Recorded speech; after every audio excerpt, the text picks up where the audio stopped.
as publisher of Baraka Books, I want to welcome you all here. And once again, this is an international launch. We're very moved to see so many people from different places in the world interested in this story that Gilles has put together. Why did Baraka Books publish it? Well, we like to be a kind of reference in history of Quebec. And this is a very important story for Montreal, but also for the history of, the Second World War. And it's a story that's not known. And so that was one reason. Another reason is that it complements some other books we published, but in particular, a book we did called The Einstein File by Fred Jerome, which is the FBI's, the subtitle is the FBI's war against the world's greatest scientist. And it's a book which blends science, politics, international relations very, very well, and as does this book that Gilles Sabourin has written.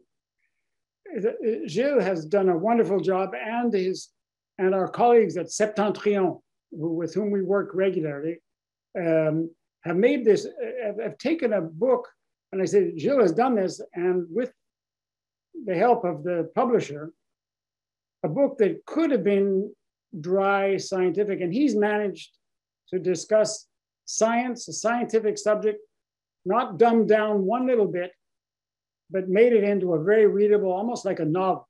It was, when I read it, as soon as I read it, as soon as it came out, I wanted to publish it.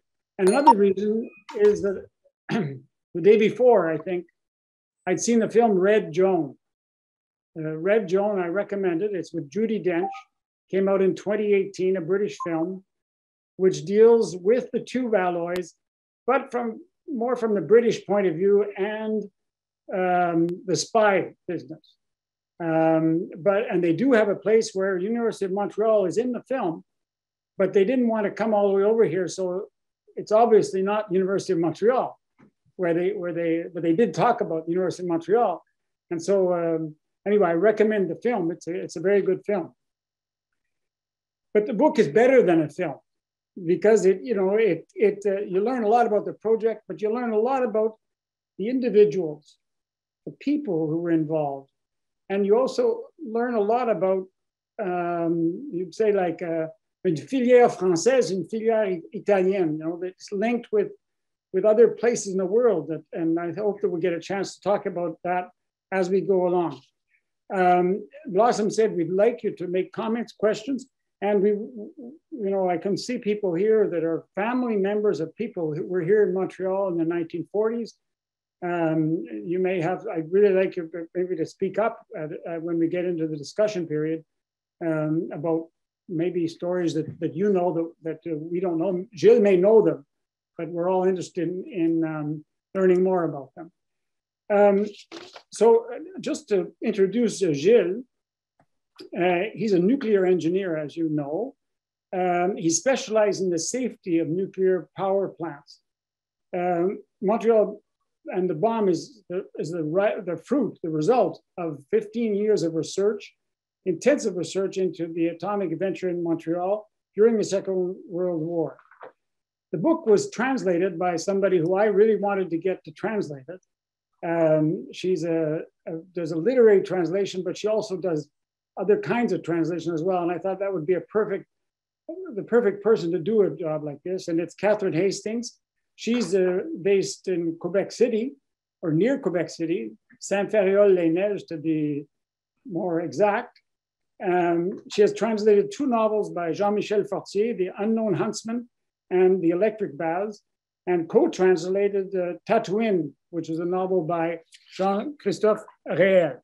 So I would like to invite Gilles to present the book and tell us about the book and what brought him to do a book like this. So thank you very much, Robin, for your presentation. And I'm really happy to see everybody here. There's a lot of people I recognize, a lot of names, even people I've never seen in real only by email before, so I'm really happy to see you and to welcome you. And I'll make a very short presentation of the book, and I think it's preferable if people have questions, I can answer them. The idea of this book started several years ago. You know, I work in the nuclear field in Montreal, and I had heard when I was at university that there had been a lab in Montreal during the Second World War. And when I started to read, like a bit, almost 15 years ago, started to read about it, I found a very interesting book called Scientist in Power. It's an American who wrote it, and a big portion of the book is devoted to the Montreal laboratory and to show how, after the Second World War, scientists had an important role to play in political decisions. And that's the first book I read talking about the Montreal laboratory. And then, so I started to read all things I could find about the laboratory. And something that is really strange, if you want, it's that a few days after Hiroshima, the Canadian government issued a press release that was very long, like 20 pages long, about the research that had been done here in Canada, with a list of participants in the Montreal laboratory. They had not the complete list, but about 100 persons, all scientists, with the universities that they had graduated from.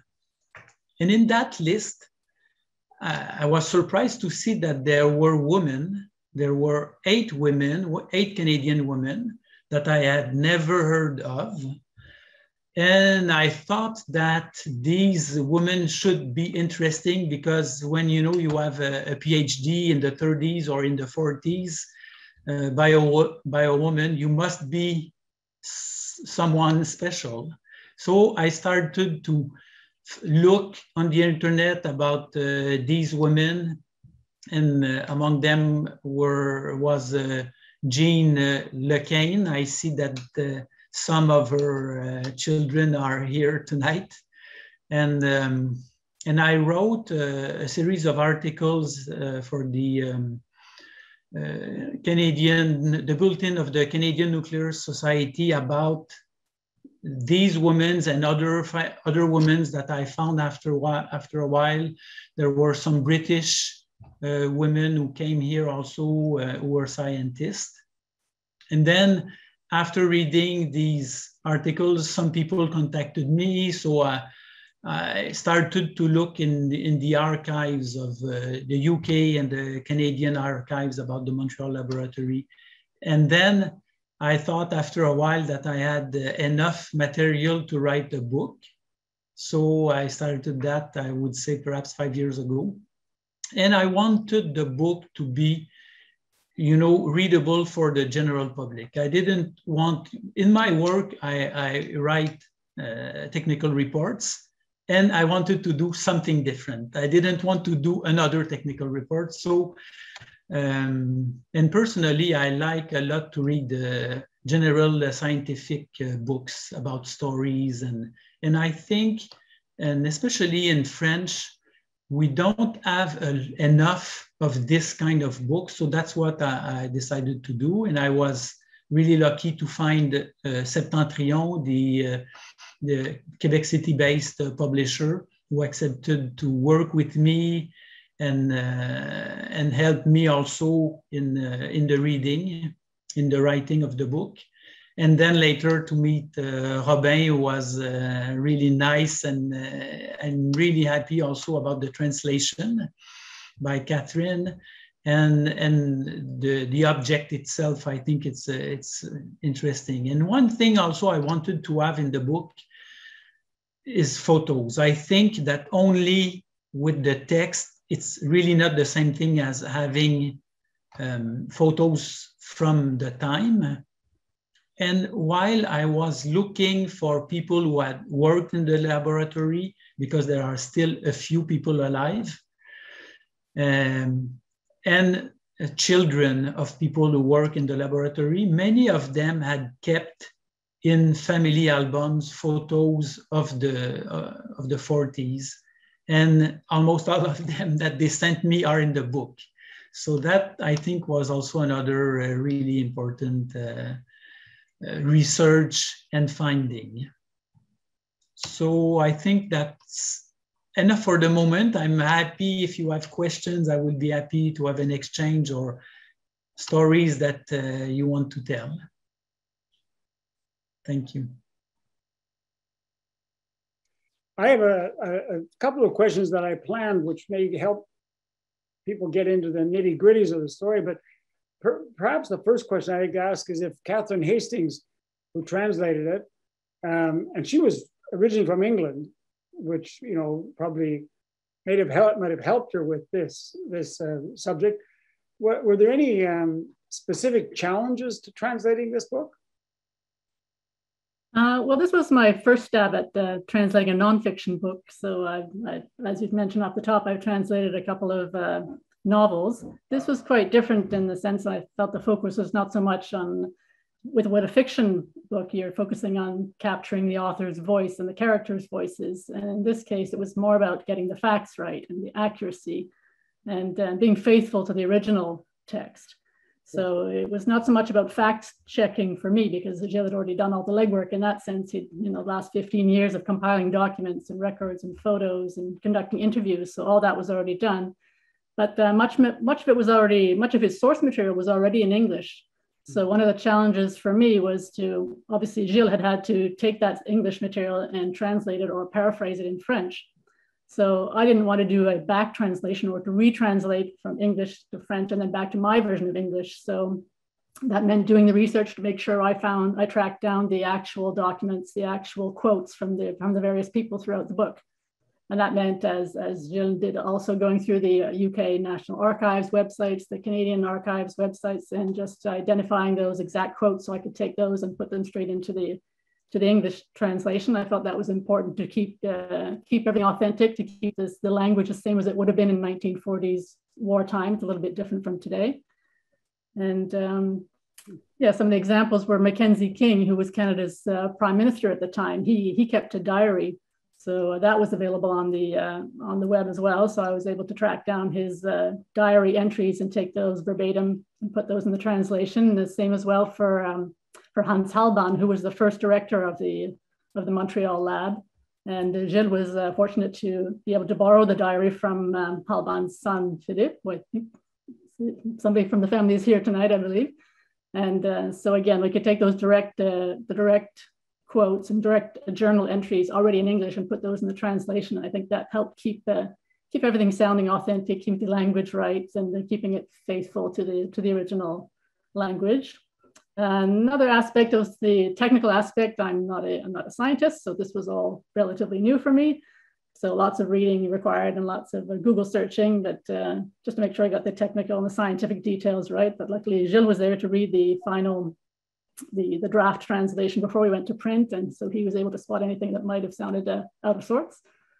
And but really, it's not, as Robin said off the top, it's not just a science book. It's also a book that combines a lot of history, a lot of politics, a lot of intrigue, espionage, the sort of Cold War era intrigue. It's really quite a fascinating read and something that not many people know about here in Canada in any sense.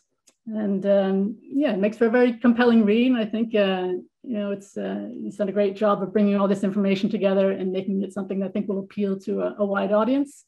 And just something that I imagine Robin will mention it is that Gilles also he won the award, the Hubert Reeves Award for a popular science book in French just this past year, and I think that's well deserved because he's really done a great job and a fascinating book. And congratulations, Gilles, and thank you, Robin, for the opportunity to translate this book. It's been a real experience. Yeah, and the result is great. The English version is great. I'm very, very proud to have published it. Oh. And you quoted Mackenzie King. Gilles found a quote after the bomb went off in Hiroshima. He said something about, it's lucky it didn't hit the white race. No, the British race. British race. The British race. That was it. So, yeah, right. Exactly. You put that in quotes. Yeah. No, but that's what was in that diary entry. Yeah, I put the quotes around the British race. It was not in the entry in the That's diary. right. That's right. Yeah. Okay, I'm going to ask a few questions and then we'll open it up. But like, Gilles, how would you describe the relationship between the tube alloys or the Montreal project and the Manhattan project, which everybody knows about, heard about, but so few people have really heard about the Montreal tube alloys project? You see why you think how would you describe the relationship? Because it was the relationship between the two projects. Yeah, because we talk about competition or working together, collaboration. What was that relationship exactly? The relationship was not easy. And well, first, the thing to say is that the tube alloys project, which is the British project on the bomb, predates the Manhattan project. It started earlier in England than in the United States. And initially, the British were ahead of the American in the research. The British knew fully well that they hadn't the resources, and because they were also, under attack by the Germans, to do all the work that was necessary to produce a bomb during the war. So initially, they tried to convince the Americans to participate in their project. At the time, the United States were still neutral. They had not joined the war. And the Americans were not that interested. Politically, it was not that clear that the Americans would support the American people would support United States joining the British. So the politicians in the United States decided not to join. But that changed completely in December 1941 after the Pearl Harbor attack.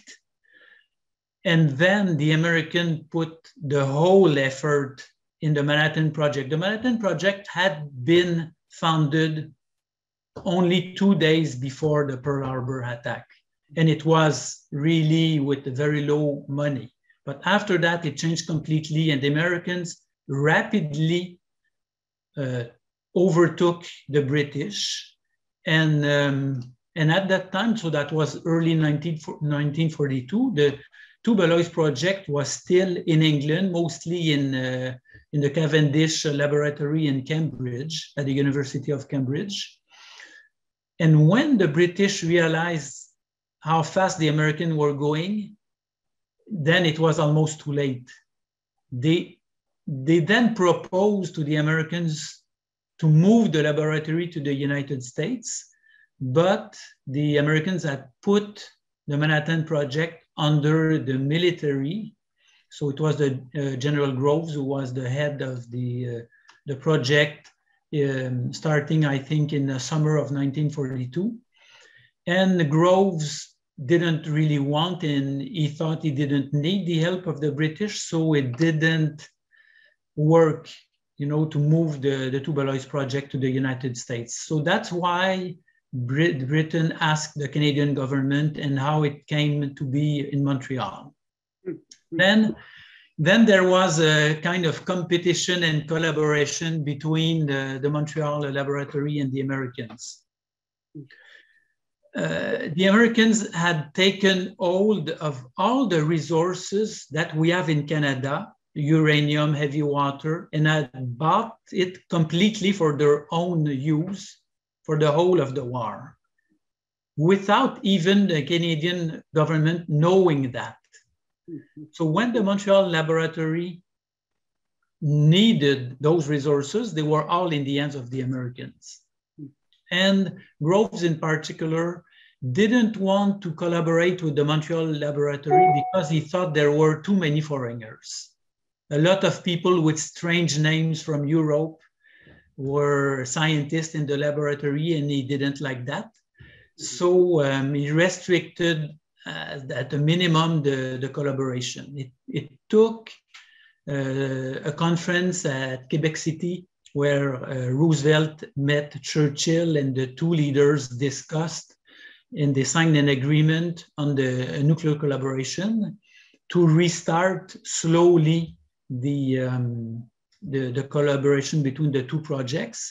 And it was even at the cost of the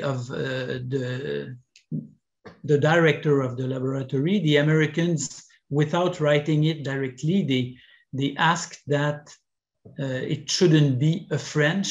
Hans Halban was originally from Germany and Austria, but he had the French nationality.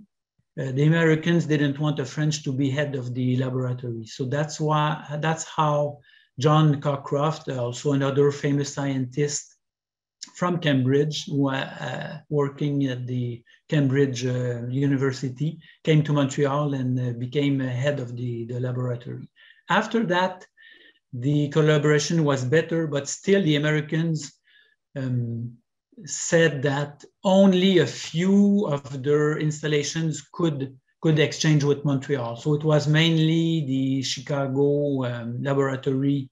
There were exchanges between Chicago and Montreal, but all the most important places like Los Alamos and other places, people from here were not allowed to travel and to exchange information.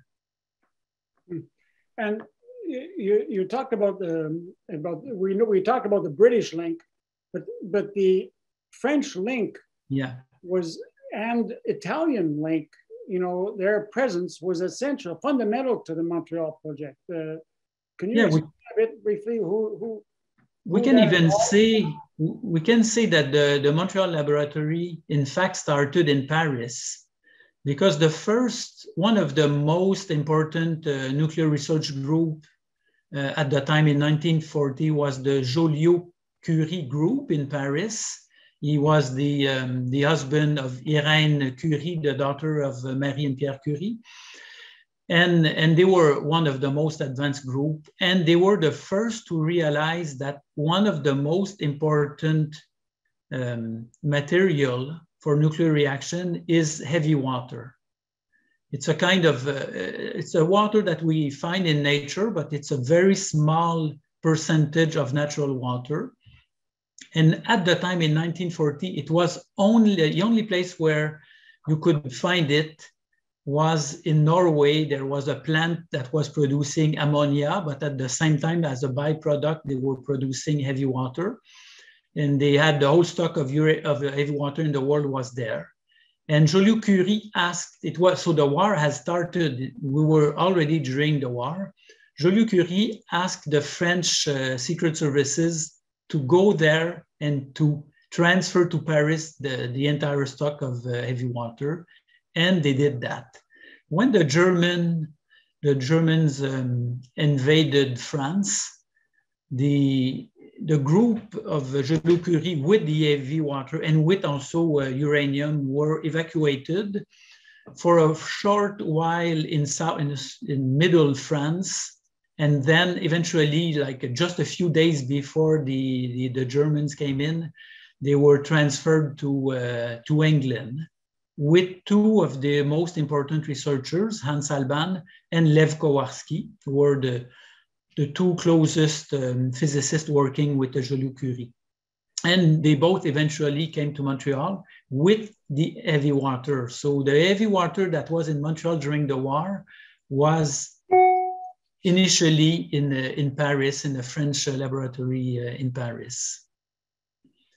So that's the French connection. And because Halban was the first director of the laboratory, he knew a lot of French researchers. So he hired several researchers, French researchers, Bertrand Goldschmidt, Pierre Auger.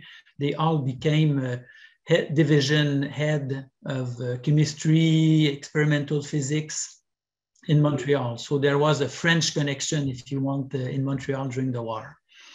Okay.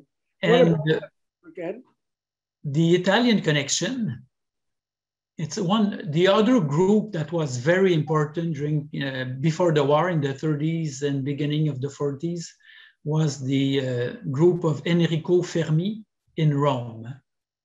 All the group was disbanded At the end of the 30s, Fermi immigrated to the United States, the other to France, Canada, and other places. And Montreal was lucky to have one of the important physicists from Fermi's group. His name is Bruno Pontecorvo. He was the youngest of the group. He was in the United States at the beginning of the war, but was not able to find a job with the Manhattan Project because Groves again thought that there are already too many foreigners in the Manhattan Project. So that's how he was finally hired by the Montreal group. Mm-hmm. And he had also spoke French. And yeah. I just have two other little questions and we'll open it up. There were people who were called computers. Yes. They're not the computers that we know today. Can no. you explain a bit what these computers, who these computers were? Yes, I guess that several of you have seen the movie, now the name in English escaped me, but these women from the NASA women, mostly a group of Black women who were performing calculations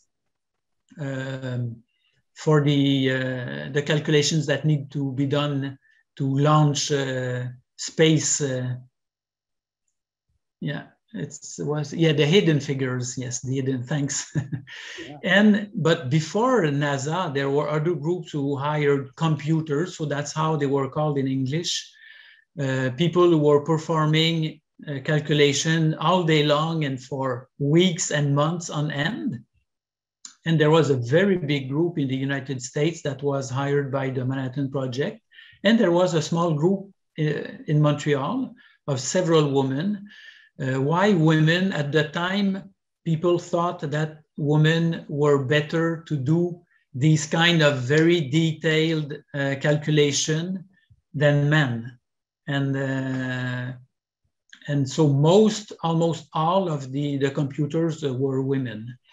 Mm-hmm. And I was lucky to trace back and to meet a woman who is still alive, who was a computer in Montreal. Her name is Joan Wilkie Hill. Her name at the time was Joan Wilkie. She married a chemist that she met at the Montreal laboratory, Henry Hill. And now she lives in England. She's 96 years old.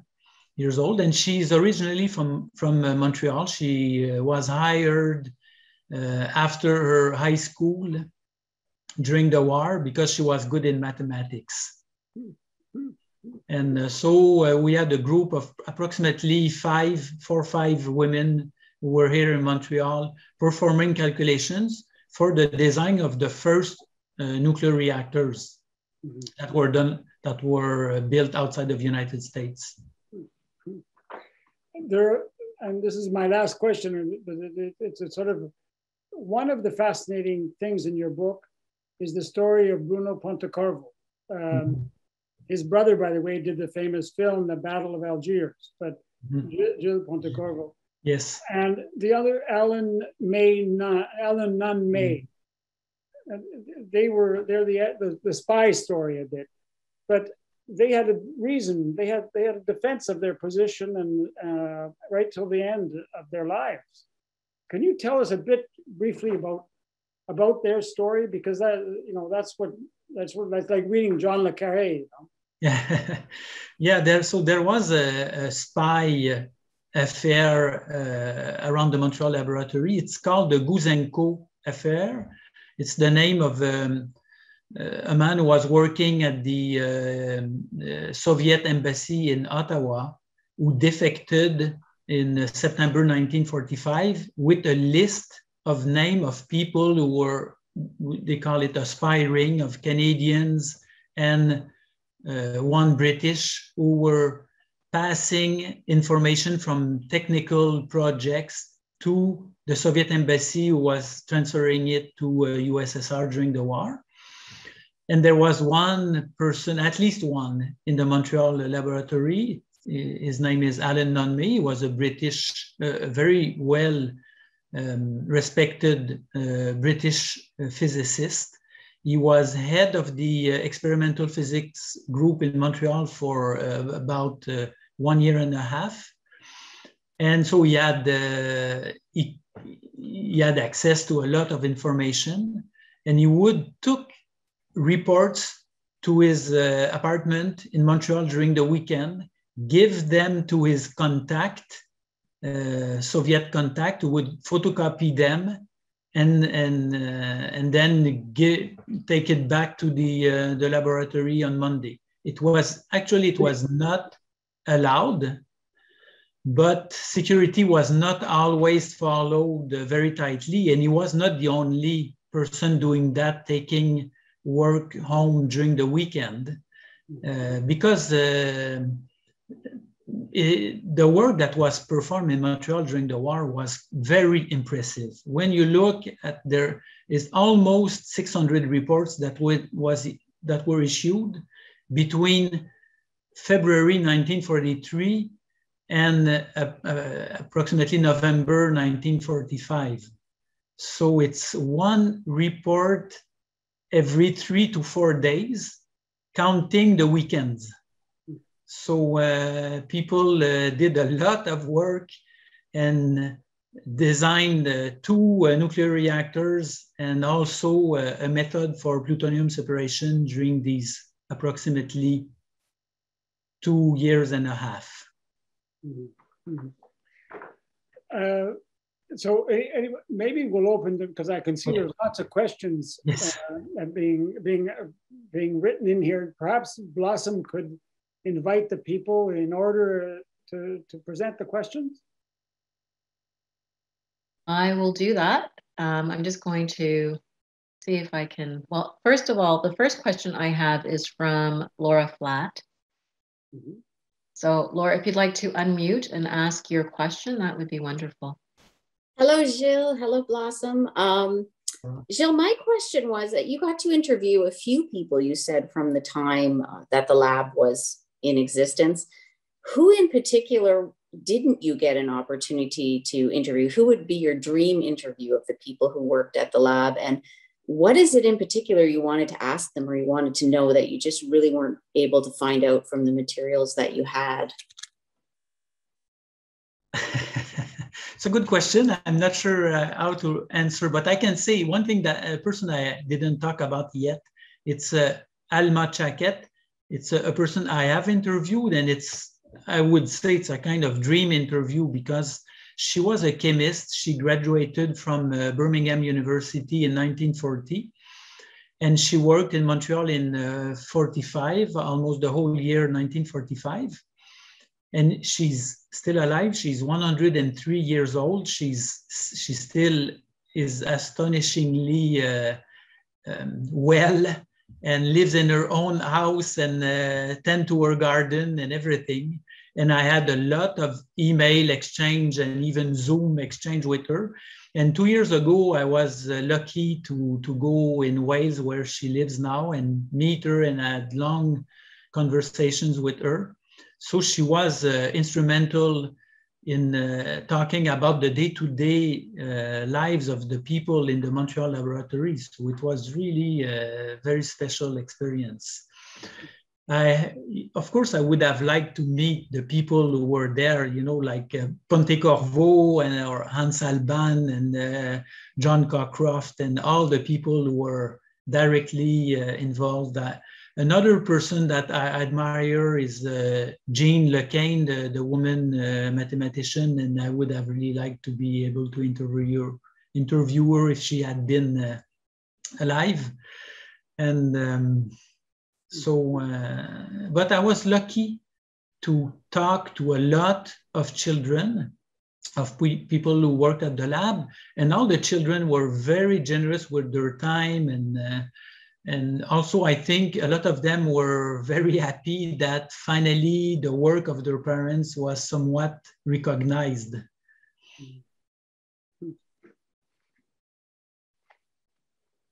All right. Marion Agnew had a comment about the translation. I don't know if you wanted to share that, Marion. Sure. I just thought it was a really great translation. I found the book really easy to read. And I would never have known, Catherine, that you hadn't translated technical material before, because it was conversational and approachable and just really welcoming to read. So well done. Thank you. Mission accomplished in that case. And there's one thing about the translation. There's one word that I learned, because I work almost every day in English, and I've read a lot of things in English, but there's one word that I hadn't come across before. It's snafu. So I'm happy that I don't find it very often in my work, in my day-to-day work. Lynn Arsenault had a comment about Ca uranium that was used in the atomic bombs that was talked about in the book. Did you want to ask anything about that, Lynn? You might have to unmute yourself.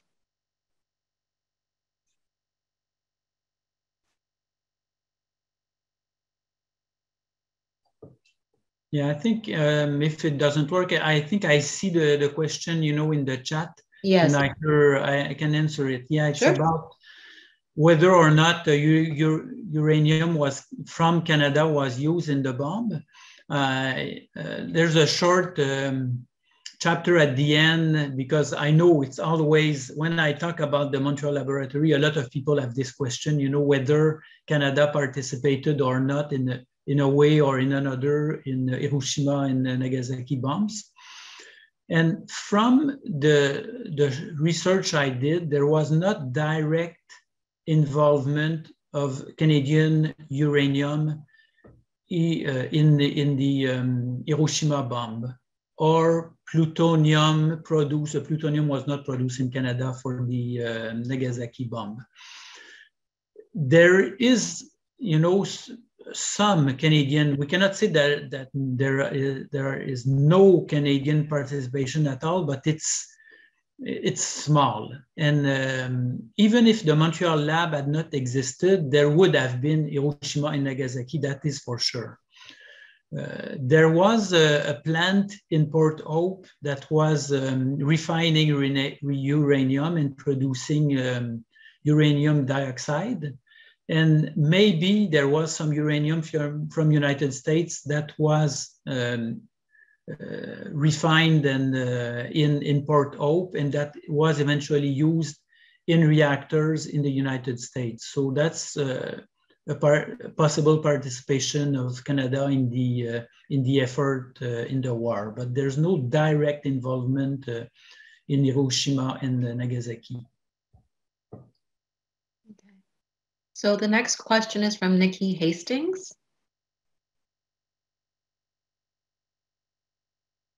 Okay, thank you. I haven't yet read the book, but I'm really delighted. Thank you for translating it into French, of course. My sister, of course, is the translator. I'm thrilled. Yes.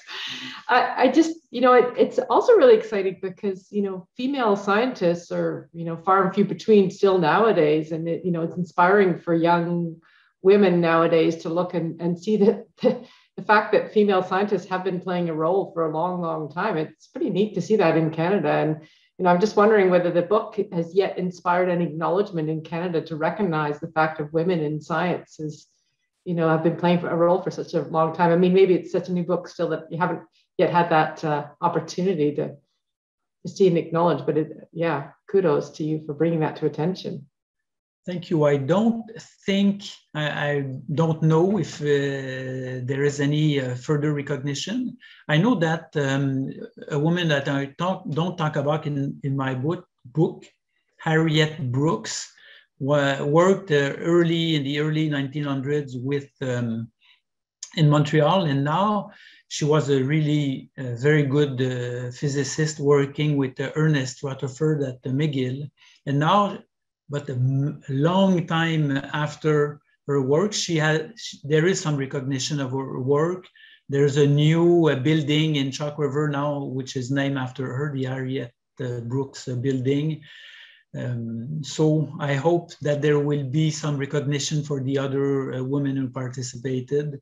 I think, personally, I think that Jean Lequesne would be a real good person that would need recognition in Canada for her work and what she did.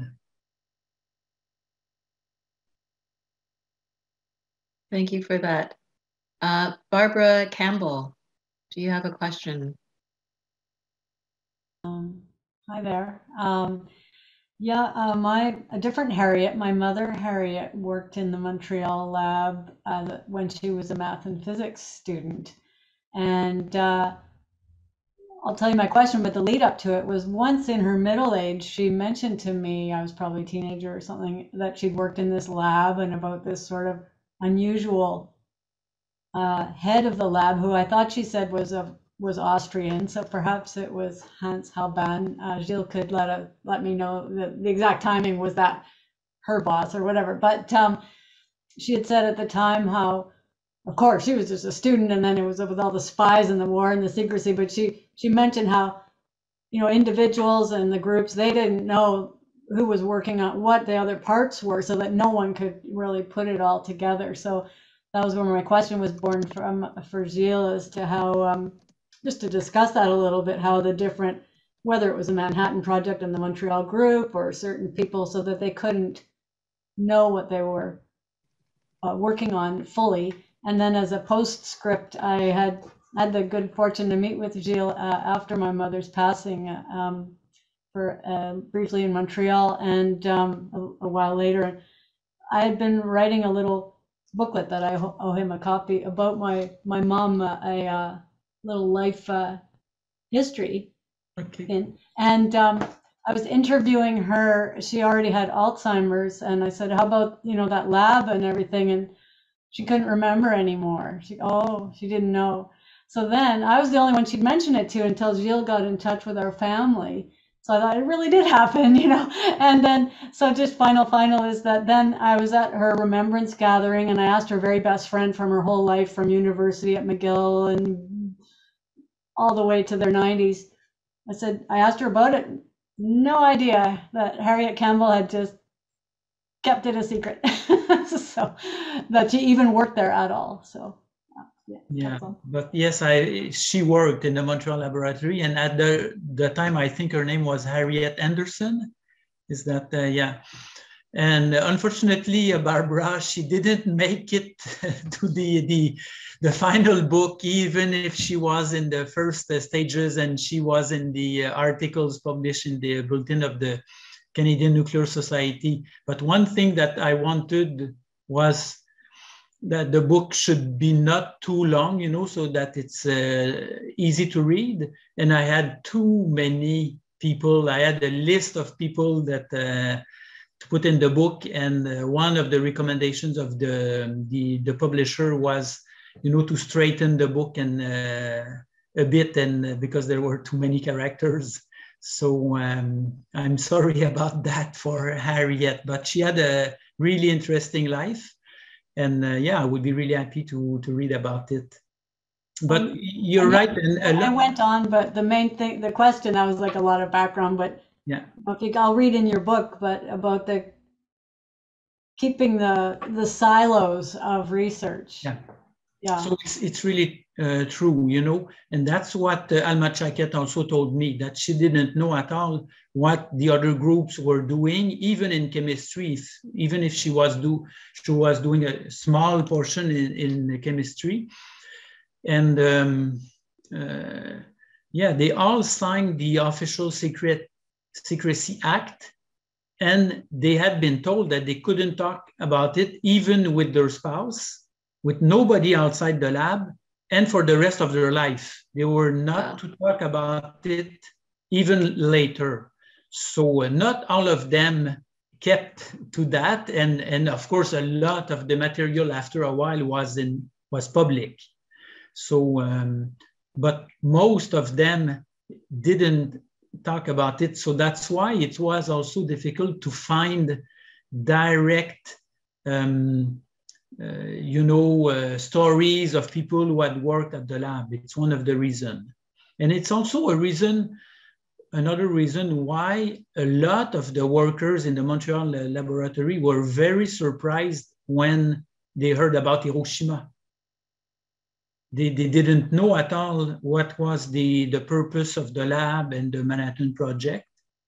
They learned it like everybody else in the newspaper on August 6, 1945. A few people in Montreal, let's say 20 to 25, knew about why the laboratory was there. And of course, the people who were heading the laboratory and some of the researchers that were in Europe in the 40s knew about it also. But most of the 400 something people who were working at the time at the laboratory didn't know about it.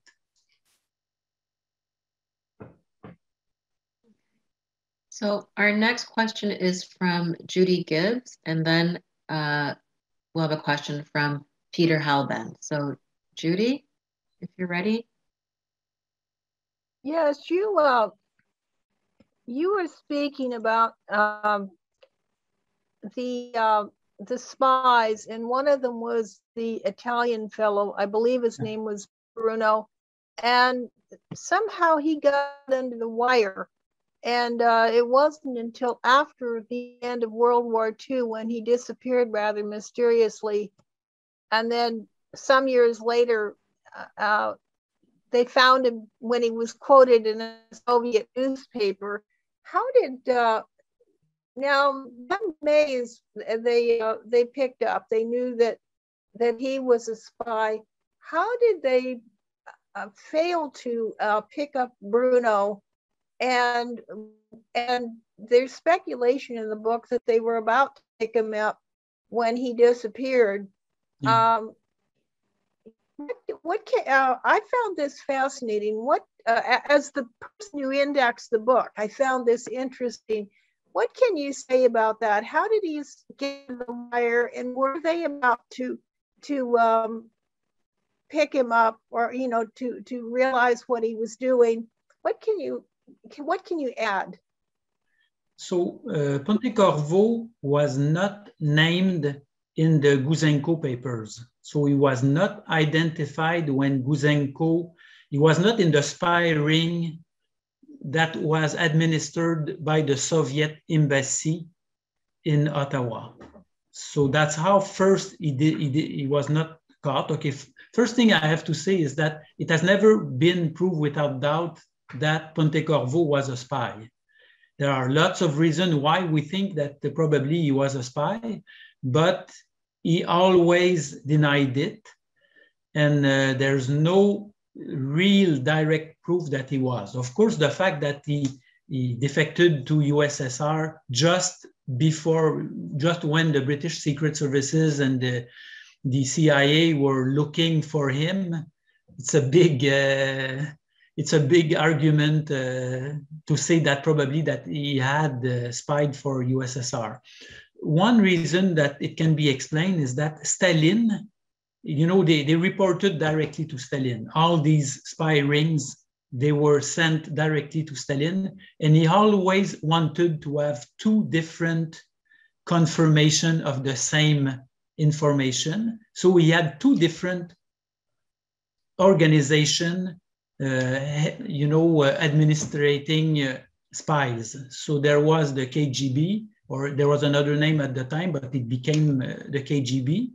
And there was also one administered by the army, by the Soviet army. So there were two different groups of spies, if you want, that didn't know each other, that were not related. And probably that Pontecorvo was with the GRU, I think, I'm not sure now, but the one with the army, and the Nonmay and the others that were caught in Canada were with the KGB. So that could explain why Pontecorvo was not caught when he was in Canada. And also, after the war, he worked in Chalk River for a few years, and then he also worked in England in a similar national laboratory. And it is when he was working in that laboratory that he took a vacation in Italy during the summer with his family. He had 3 children, his wife and 3 children, and he never came back from vacation. And he and his family completely disappeared for 5 years. It took 5 years before he gave an interview in the Izvestia, which was a Soviet newspaper, explaining that he had fled England because he was persecuted. And he stayed in Russia for the rest of his life. He worked mainly on neutrinos, very small particle. So he was very well known for that. He did very fantastic work, but he was never awarded the Nobel Physics Prize, probably because of these rumors that he had been a spy during the war and after the war. Okay. Our next question is from Peter Halvin. Thank you. I would like to commend Gilles for filling in essential gaps. I'll get to the personal in a minute. England and America were the focus of the story, but the Canadian connection was unbelievably important. And in 1942, when the Tuba Alloys project had to be put aside, the British realized that they should get a lot of the still foreign scientists out of England and decided they should go to Canada. Let me just answer a question, Barbara. My father was born Austrian. He went to Paris in 1937. Don't forget, in 1938, all Austrian citizens were forced to have German passports. So to use a contemporary phrase, the French fast-tracked my father to French citizenship at the end of 1938. Gilles, you have also filled in many gaps of a personal nature. My mother was the first cousin of Bertrand Goldschmidt, who introduced my parents at a skiing weekend in Montreal. My mother had escaped from France with my elder half-brother, she was a widow, in 1941 to New York, where her family joined her. And my mother and father lived in Montreal for 3 years until just before I was born in New York. So thank you not only for linking up and putting Canada in some ways at the center of research and this incredible human and scientific story, but thank you also for filling in many gaps that my younger brother and I, our mother, who subsequently remarried, told us many anecdotes. But sadly, our father died in Paris in 1964 at a very young age. And there are many gaps that I'm extremely grateful to you for giving us. Thank you. Thank you very much, Peter. And I must say that your father, Hans Halban, is a very interesting character. He was criticized a lot by several scientists in Montreal because of his style of management, etc. And in several books, he is always presented as a kind of, not very nice figure. But when you look at it, there's nobody who is, like black or white, and you always find that there is humanity and good things in everybody. So I tried to have a balanced presentation of your father, I think a bit different from what we can read in other books. And I found, for example, that he helped a lot the Joliot-Curie family during the war, sending them money and food and other things. And he was also a very great scientist and participated in the early discoveries related to fission. Thank you for the very balanced and fair comments about our father. He was a complicated character. On the other hand, he was unbelievably devoted to his work, and he was greatly loved by the people who worked under him. Shall we say it was much harder with the people who were his contemporaries and his equals. But I can assure you, you have been extremely fair and in some ways very generous about it.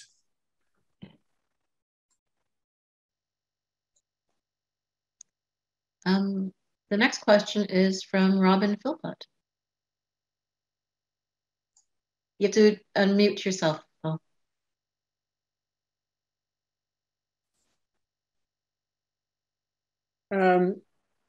The question of spying and it comes up in the film I mentioned at first, the Red Joan, and it came up with you referred to the Rosenberg, Rosenbergs, yeah, that was it, yeah. They saw themselves as doing the right thing right to the end.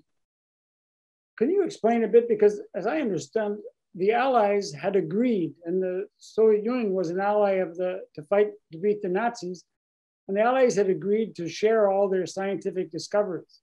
So what is that was? I mean, can you explain how they saw what they were doing? Yes, all of them, or most of them, thought that they were doing the right thing. They didn't do it for money, that's for sure. They did it because they thought that it would help after the war. Most of the spies were thought that it would not be a good thing for the United States to be the only country, the only power to have the atomic bomb. So they thought that giving information to USSR would be best. That's what they thought would be best for the entire world. Yeah. It's of course they knew that they had signed the official secret act, and that they were not doing something that was legal. Like Allen Nunn-May, when he was arrested and accused of spying, he didn't try very long to deny it, and he was eventually convicted and spent about 10 years in jail in Britain. Most of them also never said that they did something wrong. They said sometimes that they regretted having not respected their signature, but that's the most of it. If you go back to what it was at the time, and also how close the British had been to being invaded by the Germans, and in fact, saved by the Russians, or saved by the invasion of Russia by the Germans, then the Russians decided to turn back and fight. And that was surely the worst decision by Hitler during the war, was to invade Russia. And it's with Pearl Harbor, it's a real turning point in the war. And so it's normal perhaps to think, after that, United States, the UK and USSR signed an agreement that they would exchange all important scientific information between themselves. They didn't, but it was in the paper, and it was in the mind of Churchill and Roosevelt when they met and they discussed not only the Tubelois and Manhattan project, but also the other important technical projects like the radar and the Bletchley Park lab on the Enigma machine, to decipher the Enigma machine. They didn't also exchange that with the USSR. A question that is often asked is whether USSR would have had the atomic bomb if it was not because of the spies, the information that they received from the spies during the war. It's pretty sure that they would eventually have had the bomb. They had a lot of very important physicists, a big industry. They had everything, in fact, to produce the bomb. But the estimation from historians is that it cut approximately by 2 years the time for them to build a bomb. At the end of the war, the Americans thought that they were alone in having the bomb, and that it would take USSR 10 to 15 years before developing the bomb, but it took only 4. So they were very surprised when in 1949, when the Russians exploded their first atomic bomb.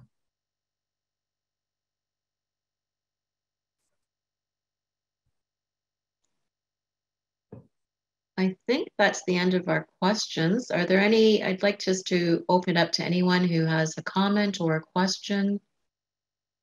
If you have a chance to look at the chat box, there are some very interesting links to books and information that Gilles has commented about. For example, the press release after the bomb in Hiroshima. Is there any other questions that anyone would like to ask or any comments? Just wave or. Yes, Christopher? And then James.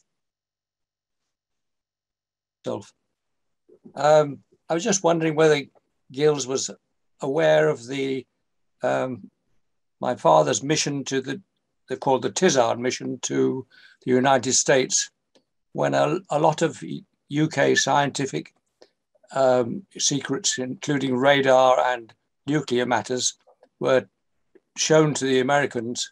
And the purpose of the mission was to bring American and Canadian scientists into the war effort on behalf of us in Britain. But one thing in particular was the Pearls and Frisch memorandum on the possibility of a bomb, which really started the Americans thinking that, yes, maybe there was something to be worried about. Yes, I mentioned briefly the Tizard mission in my book. And yes, it was an important exchange of information. The Americans didn't react very fast initially. It took a while before they really understood or realized the importance of that information and of that mission. But yes, I'm aware of the Tizard mission and the work that your father and all the exchanges that he had in the United States during the war, before really the Manhattan Project started. Thank you. And I also want to thank you for all the information that you gave me and the photos. It's really appreciated. And Christopher Cockcroft was in Montreal during the war. He was with all the family came and lived for about a year, I think, in Montreal. Yes, we came, and I have very vague memories because I was only under 3 when we arrived. And my earlier strong memories start in Deep River, which was very cold in winter and very hot and full of black flies in the summer. It has not changed. No. And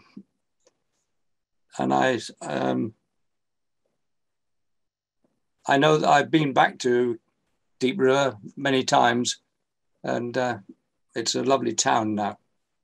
A lot different from when it was earlier founded. I think Christopher Cockcroft has requested a copy of the book signed by Gilles and by Catherine. Am I right? That is correct. I would be very grateful for it. We're going to try and bring together people from Quebec City and Montreal and get them signed. And then we'll send you one to you, another one to you. Thank you. I have already ordered a book, but I have yet to read it, I'm afraid. Okay. All right. And the next question is from James. If you can just unmute. I think I've done it there. Perfect. We'll just confirm that the black flies continue to be here into Deep River. And I will just mention that I have just sent an email to Gilles, who is a member of our nuclear heritage group that is in Deep River, trying to record all the history of Canada's nuclear background. And it is the minutes of the meeting that were held December the 13th, 1944. And main characters in it were Cockcroft, Kowarski, Bernie Sargent, and then Alan Nunn May and Bruno Pontecorvo. And we have had a copy of these minutes for quite some time, but the problems of releasing information that at one time was secret become very difficult. And we only got ACL to grant us permission in the last week that we could release this information. There is a copy of it in Gilles' inbox in his email. And we would welcome anyone who would like to know more about the history after Montreal to look at nuclearheritage.com. We have a website with a lot of information about the industry as it continued after Montreal, and including some about Montreal. Thank you. Thanks, Jim. All right. All right, I'm going to turn the evening back over to you, Robin. Okay. Well, I've got quite a few to thank you. Thank you very much for attending, especially people who are on the other side of the Atlantic. It's very, very late, and it's very much appreciated that you would stay up and join us and provide your comments about it. And you know the story, and now we hopefully more people will know the story because of your taking part in this launch and because of the book. I want to thank Gilles for doing this book and trusting us.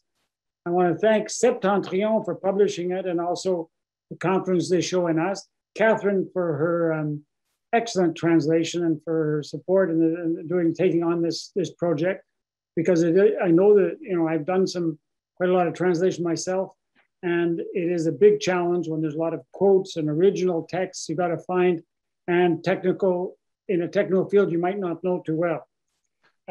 Blossom, I want to thank Blossom for coordinating this launch and the previous launches. This is the 5th online launch every Wednesday since early September, and we're going to start doing this each year with our new book, especially when there's an international audience, that we couldn't bring you here to Montreal and have to go to a restaurant because of the pandemic and because of other obstacles. I want to thank Jan Jorgensen, who is hidden behind the cover of the book. She's the one who has the Zoom account, but she's Montreal and the Bomb, really, behind the book cover. Judy Gibbs, who was left it, but she did this index, and it's a challenge doing an index. And I think in the English book, we decided it was very important to have it, and I think it's a good index, a very good index, complete. And she really devoted herself to it. And any of the others who've worked on it, proofreading and that kind of work that goes into it, and you for being here. So if there's nothing else, no other comments, maybe Gilles or Catherine have something to closing remarks, and then we'll just say good evening. Just thank you for everybody to be here. I'm really happy to have seen you, and you can always, if you have any other questions or comments, you can write to Baraka or to myself directly. A lot of you, I think, have my email. So yeah, so. Great. Thank you, everyone. And thank you, Gilles. That was it's a fascinating book, but I think it's even more fascinating listening to you talk about it too. It was really interesting. Thanks, everyone.